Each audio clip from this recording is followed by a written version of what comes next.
All right, today we are diving into a really groundbreaking white paper. It proposes a pretty radical new way to understand the adoption experience. We're going to move beyond just psychology and go deep into the biology of the brain itself to explore this idea called adoption qualia.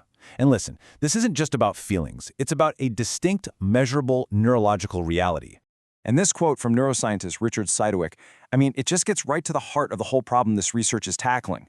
For decades, there's been this massive gap, a chasm, really, between the cold, clinical, third-person data on adoption, things like attachment questionnaires and social work outcomes, and the deeply personal, first-person reality of what it actually feels like to be an adoptee. So, we're going to get right into this document and unpack what it's all about. And I want to be clear, this isn't just some new theory. The paper presents it as a whole new scientific paradigm that completely reframes what happens to our brain and body when a person is separated from their biological lineage. Okay, so here's our plan. First, we'll talk about that old divided way of thinking. Then, we'll get into the main idea, adoption qualia. After that, we'll follow the science down something the paper calls the brain's evidentiary bridge, see how that actually changes perception, and then we'll wrap up with the paper's really powerful call to action. All right, let's jump in. Section 1. The problem with the old model. For way too long, how we've studied adoption has been, as the paper puts it, profoundly bifurcated, basically split right down the middle. And this slide just lays out that split perfectly. On one side, you have the clinical world trying to measure the whole thing with external metrics. But on the other side, you have the lived reality. That feeling of displacement you can't quite put into words, that sense of missing voices, this quiet internal struggle that a questionnaire is never, ever going to capture. This new framework argues that this division has been a massive failure of our clinical imagination. So, how do we possibly bridge that gap? Well, that brings us to the paper's central and, I think, truly revolutionary idea. This is a huge shift away from seeing adoption as just a social issue or some kind of standard trauma. So what in the world is adoption qualia? Well, the paper defines it as a distinct and irreducible architecture of consciousness. The language here is so important. This is not a metaphor for feeling different. It's being presented as a structural and perceptual reality that happens when the nervous system grows up with what it calls lineage-based anchors. Simple things like seeing your own face reflected in your parents. The brain literally, physically reorganizes itself. I just love this quote from the paper. It says it all, doesn't it? While the hard science, the epigenetics, the hormones, that stuff gives us the map, this framework, insists that we have to prioritize the territory, which is the actual life being lived. The biology is the experience. They aren't two separate things. Okay, so how does this actually happen? How does an absence of lineage become a whole new way of seeing the world? This next section is all about what the paper calls the evidentiary bridge, the specific biological pathway that turns an emotional state into a literal change in how we perceive things through our senses. Now, this slide lays out this really clear cause and effect cascade. So, first up, early separation from lineage acts as a kind of genetic priming, basically taking the chemical handbrake off the body's stress system. That leads to step 2, cortisol saturation. The brain essentially marinates in stress hormones. Then number 3, all that cortisol starts to physically alter the visual cortex, the part of your brain that handles sight. And finally, all of that leads to something called acquired idiesthesia, which is a mouthful, I know, but it just means the brain physically changes how it processes the world around you. And all of this leads to a phenomenon called emotional photism. And let me be really clear here, this is not a metaphor.